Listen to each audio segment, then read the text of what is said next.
এতদিন হয়তো জেনেও গেছেন সবাই। আগে আমরা একটা প্রচার যেটা করেছিলাম যে পিডিএফ মামলা অ্যাসোসিয়েশনের তরফ থেকে করা হয়েছে, এটা এই কারণেই বলা হয়েছিল পিডিএফ মামলার সাথে আর কি আছে আমরা কিন্তু কোথাও প্রকাশ করিনি।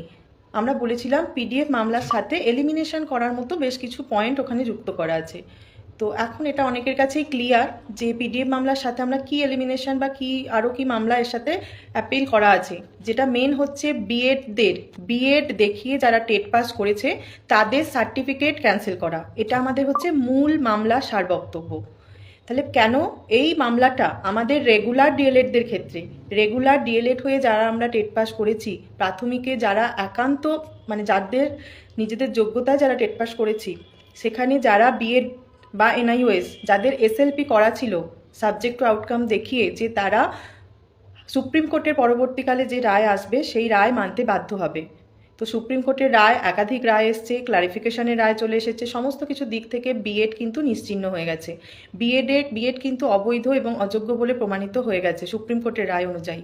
কিন্তু অনেকেরই মনে প্রশ্ন আসছে যে বিএড এনআইওএস তো এমনিই বাদ চলে গেছে, তাহলে ওদের সার্টিফিকেট বাতিল করার জন্য আমরা এই মামলাটা করলাম কেন? দেখুন, বিএড বা এনআইওএস যারাই রয়েছে তারা যে আমার মানে একটাকালীন টেটে তাদের এই যে বিএড ডিগ্রিটা দেখিয়ে বসিয়ে পরবর্তীকালে যে ডিএডে ভর্তি হয়ে যায়নি বা পরবর্তী সিজনে যে বিএডটা কমপ্লিট করেনি, তা কিন্তু আমরা কেউ জানি না। এরকম অনেক ক্যান্ডিডেট আছে যারা ডিএড এর সাথে বিএড করা ছিল, বিএডে বেশি নাম্বার থাকার জন্য বিএড দিয়ে ফর্ম ফিল আপ করেছিল। তাহলে আমাদের যেটা হকের, একান্ত হকের, যারা রেগুলার ডিএলএড হিসাবে আমরা টেটকে পাস করেছি, প্রাথমিকটা কিন্তু আমাদের একান্ত হকের। সেই হকের দাবিতে, সেই হকের জায়গায় যদি কেউ অনধিকার প্রবেশ ঘটে, যারা অবৈধভাবে টেট পাস করেছে তাদের যদি প্রবেশ ঘটে, সেটা কিন্তু আমরা সাধারণ ডিএলএডরা, রেগুলার ডিএলএডরা মেনে নিতে পারবো না। আমাদের একটা সিটও তাদেরকে কিন্তু শেয়ার করতে পারবো না। সেই জন্যই করা, যাতে তারা কোনোভাবে ব্যাকসাইড দিয়ে আমাদের হকের সিটের দাবিদার না হয়, আমাদের সাথে ইন্টারভিউতে বসতে না পারে। আচ্ছা, আমার নেটটা এখানে খুব স্লো দেখাচ্ছে, যদি আমার কি কথা ঠিকঠাক আসছে না, আটকে যাচ্ছে? আমার নেট খুব স্লো দেখাচ্ছে, একটু কেউ মেসেজ করবেন কথা ঠিকঠাক আসছে আমার।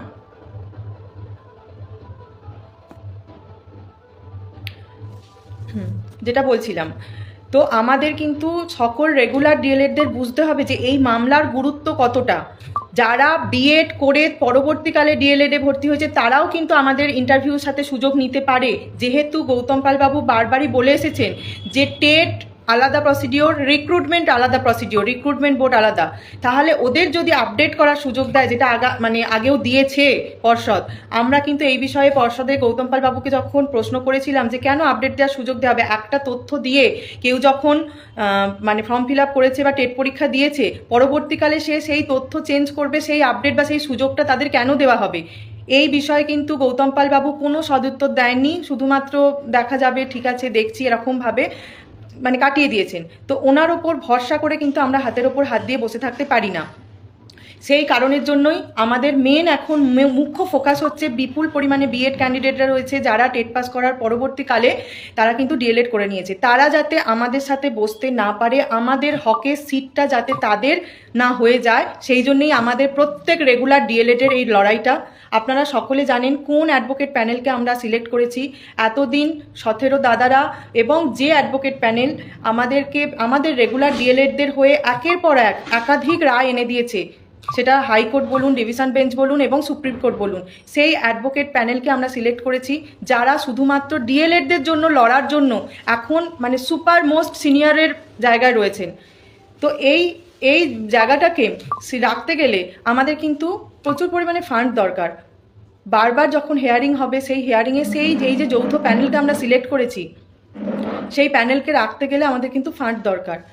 আমাদের কাছে যতটা ফান্ড উঠেছিল সেই ফান্ড দিয়ে আমরা কিন্তু কেস করা থেকে, ফাইল করা থেকে, হেয়ারিং করানো পর্যন্ত করেছি। এখন কিন্তু আমাদের কাছে ফান্ড একদমই খুব কম রয়েছে। আমাদের এই সামনে বুধবার মানে 21 তারিখ এই বিষয়ে কিন্তু কেসটার হেয়ারিং আছে।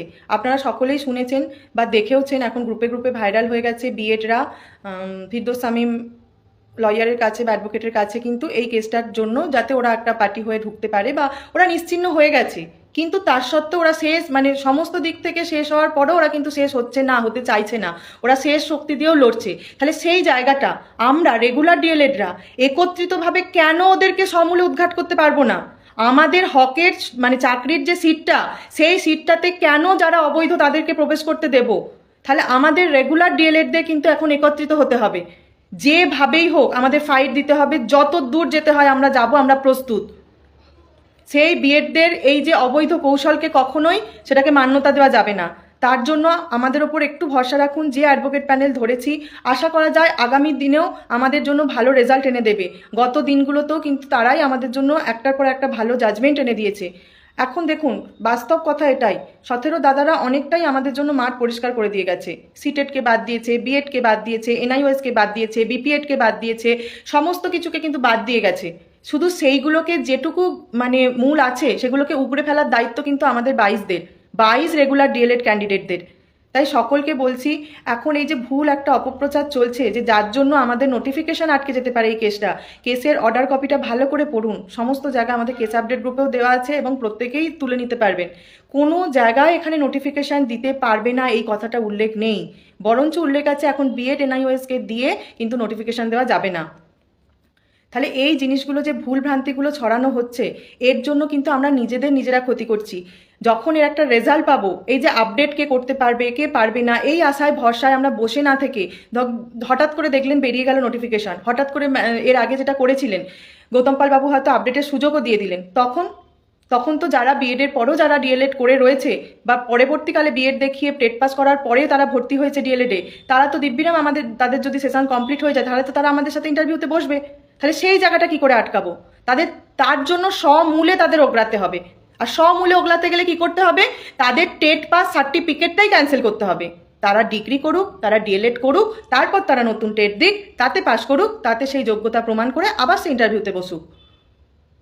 এটা কিন্তু আমাদের সকলের লড়াই, সকল রেগুলার ডিএলএডদের হকের লড়াই। তাই এখন ভেদাভেদ নয়, মতবিরোধ নয়, আসুন সকল রেগুলার ডিএলএডরা এক হয়ে লড়ি। আপনারা সকলে জানেন যে সুপার মোস্ট সিনিয়র অ্যাডভোকেট প্যানেলকে, যৌথ যে অ্যাডভোকেট প্যানেল রয়েছে, আমি এখানে নাম করছি না, আপনারা সকলেই জানেন, সুবীর সান্যাল স্যার এবং Somesh sir, Chittapriya sir, Piyush Goyal sir, সকলকে নিয়ে আমাদের যে অ্যাডভোকেট প্যানেল একটার পর একটা আমাদের জাজমেন্ট এনে দিয়েছেন।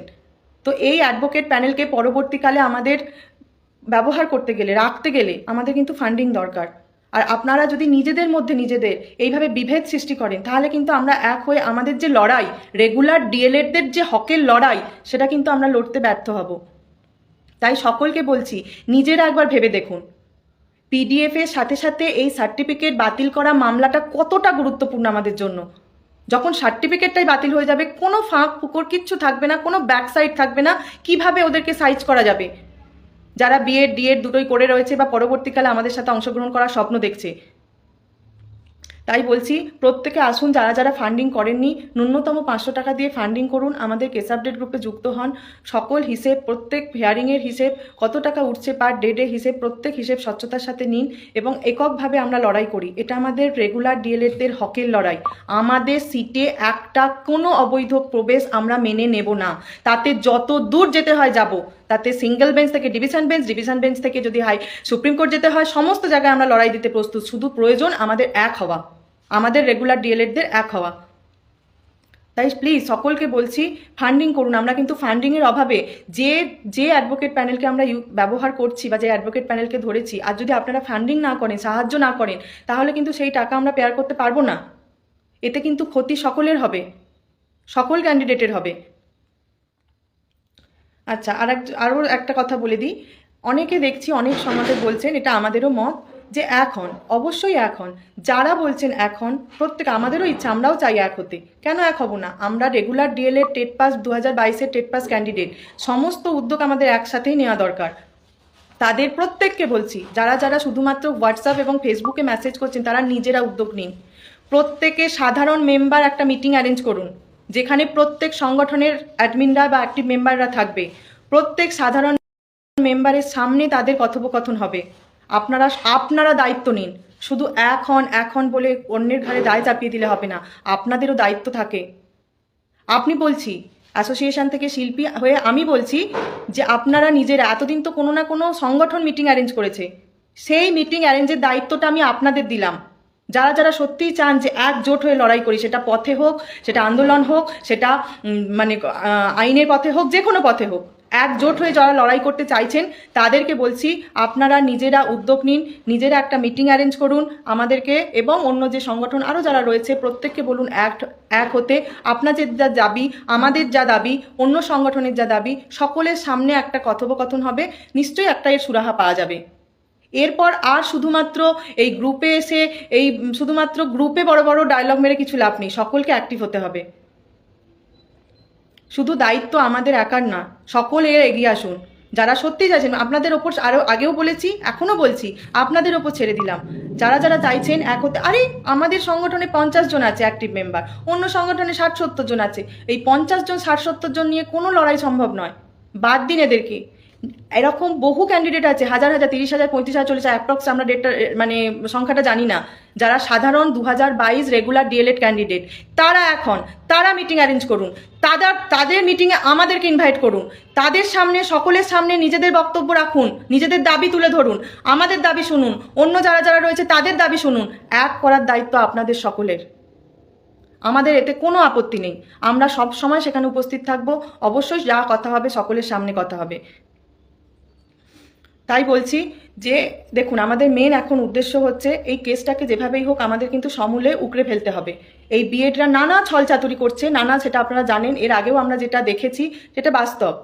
যে অ্যাডভোকেট, যে রাজনৈতিক নেতারা আজ ডিএডদের ধর্ণা মঞ্চে উপস্থিত থাকছেন, সেই অ্যাডভোকেট প্যানেলই আবার বিএডদের হয়ে লড়ছে। কেন? কারণ একটা জটিলতা সৃষ্টি করার জন্য। এই বিএড ডিএডের মধ্যে যত জটিলতা সৃষ্টি করে দেওয়া যাবে, তত নিয়োগ আটকে থাকবে, তত নিয়োগ দিতে তখন সরকারের মানে একটা এক্সকিউজ পেয়ে যাবে। তাহলে বুঝতে হবে আমাদেরকে কে ব্যবহার করছে, আমরা কোথায় ব্যবহার হচ্ছি, আর আমাদের জন্য সত্যি সত্যি কারা হকের দাবিটা চাইছে।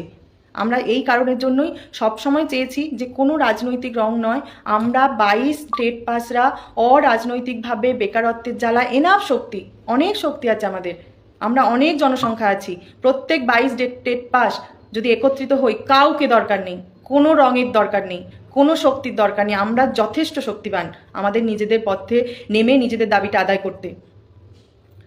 যাই হোক, সকলকে বলবো যে এখন যে বার্তা বলছেন, আমরাও সত্যিই চাই এক হতে। সকলকে বলছি, আপনারা অনেকে মেসেজ করেন, নিজেদের মধ্যে কন্ট্যাক্ট করুন, প্রত্যেকে মিলে একটা মিটিং অ্যারেঞ্জ করুন, সকলে যেখানে তাদেরকে ইনভাইট করুন, সকলে আপনারা মিটিংটা হ্যান্ডেল করুন। এতদিন তো অন্য সংগঠনরা ডেকেছে, আমরা অ্যাসোসিয়েশন ডেকেছে, ঐক্যমঞ্চ ডেকেছে, যাই ডেকেছে না কেন, তাদের মিটিংয়ে অংশগ্রহণ করেছেন আপনারা। এবার আপনারা মিটিং ডাকুন, সাধারণ ক্যান্ডিডেট হয়ে আপনারা মিটিং ডাকুন, সেই মিটিংয়ে বিভিন্ন সংগঠনের এদের নেতৃত্বকে মানে অংশগ্রহণ করতে বলুন।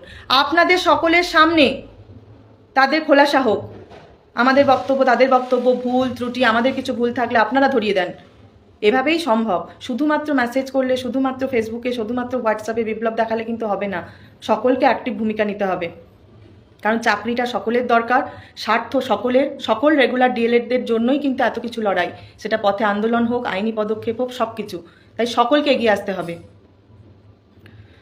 এটাই বলবো, বিভেদ ভুলে সবাই এক হওয়ার উদ্যোগ নেন, এবং আমাদের যাতে আগামী দিনের পথটা আরও সুনিশ্চিতভাবে আমরা আমাদের দাবিটাকে আদায় করতে পারি, সেই জন্য যে লড়াই চলছে সেটা পথে হোক বা কোর্টে হোক, সেই পথে সকলে অংশগ্রহণ করুন। আর সত্যি বলতে আমাদের ফান্ডিং ভীষণই কম, আমরা কিন্তু পরবর্তীকালে এই যদি চান যে একটা ভালো রেজাল্ট পেতে, বিএডদের বা এনআইওএসদের বা আরও যারা অবৈধ রয়েছে তাদেরকে সমূলে উপড়ে ফেলতে, আমাদের রেগুলার ডিএলএডদের হকের চাকরির যে পথটা সেটা কারোর সাথে শেয়ার না করতে, অবৈধভাবে কাউকে প্রবেশ করতে না দিতে, তাহলে আসুন সকল রেগুলার ডিএলএড একজোট হয়ে লড়াই করি সকল অবৈধদের বিরুদ্ধে। এ পর্যন্তই। আমার শরীর ভীষণই খারাপ, তার সত্ত্বেও আমার খুব প্রয়োজন ছিল কথাগুলো বলার। আর আজকের পর আমি শুধুমাত্র মেসেজে দেখতে চাই না, এখন আমি দেখতে চাই আপনাদের অ্যাক্টিভ ভূমিকা, আপনারা কি করেছেন এক হওয়ার জন্য, কারণ দায়িত্ব সবার। এ পর্যন্তই, ধন্যবাদ।